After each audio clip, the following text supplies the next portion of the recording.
नमस्कार, आप देख रहे हैं समर्थ सहारा न्यूज। आपके साथ मैं हूं वैशाली। आइए रुक करते हैं आज की खबरों की ओर। आज सराफा व्यापारी व्यापार महासंघ के पदाधिकारियों के साथ कलेक्ट्रेट पहुंचे, जहां उन्होंने कलेक्टर बुद्धेश कुमार वैद्य को लिखित ज्ञापन देते हुए पुलिस प्रशासन और आयकर द्वारा व्यापारियों को बिना वजह परेशान करने पर आपत्ति दर्ज कराई।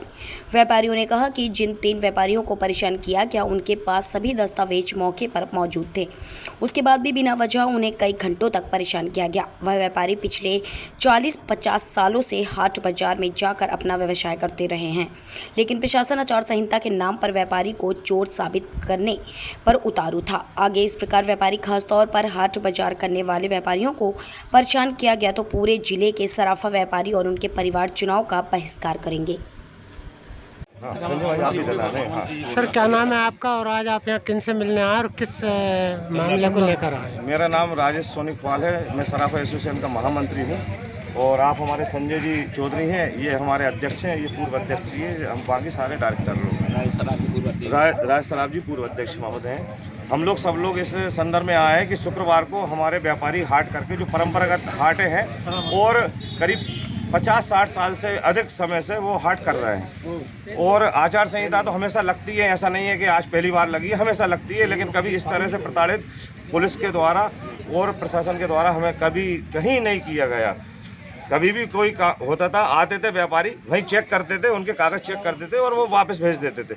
लेकिन चूँकि उस दिन नए वहाँ पे अधिकारी वगैरह थे जिनको क्या पता जानकारी थी या वो उन्होंने बिना मतलब जानकारी होने के बाद भी जानबूझ के उन्होंने पूरे व्यापारियों को रोका और करीब 5 घंटे तक वहाँ पे चौकी पे ही खड़ा रखा। उन्हें एसटीएफ के जो नाका था पॉइंट पे खड़ा कर रखा।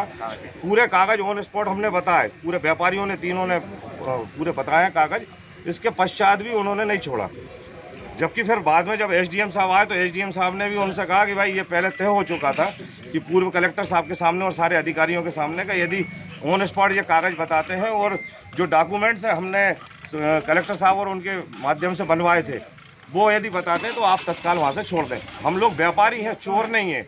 यदि चोर होते तो हम पीछे के रास्ते से जाते, आगे के रास्ते से नहीं जाते। और हमेशा व्यापारी प्रशासन का और यहाँ सभी लोगों का सहयोग ही करता है, चाहे वो कोरोना काल हो, चाहे बाढ़ पीड़ितों के समय में हो, हर समय में सहयोग की भूमिका में सराफा परिवार रहा है।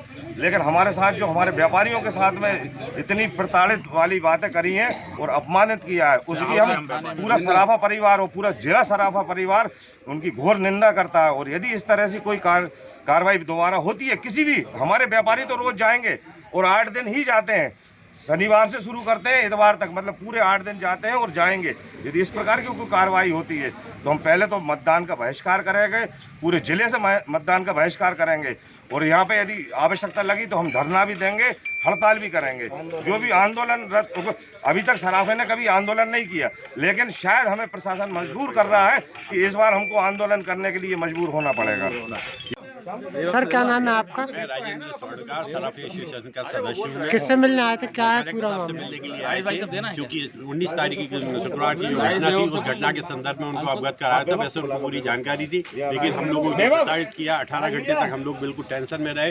पूरे कागज होने के बाद भी व्यापारियों को स्पॉट पर कागज दिखाने के बाद भी हम लोग को इस टाइप से प्रताड़ित किया जाएगा तो ये हम सहन करने की उसमें नहीं है। और जो इसके बाद ये देहात थाने के टीआई साहब सहवास खान ने उनने भी मतलब दिया था कि नहीं हम तो देख के हम छोड़ देंगे, लेकिन सीढ़ीदार तहसीलदार को ला लिया, CST को ला लिया, इनकम टैक्स को ला लिया, जबकि पूरे कागज होने के बाद कमिश्नर साहब ऊपर से कमिश्नर आया, इनकम टैक्स का कमिश्नर, उन्होंने कहा कि जब कागज स्पॉट पे थे तो उसी समय क्यों नहीं छोड़ाएंगे। लिहाजा उन्होंने पूरा अपना वो करने के बाद, जांच पड़ताल करने के बाद हमारा काम, हमारे पूरा जो सामान था सब सामान वापस किया।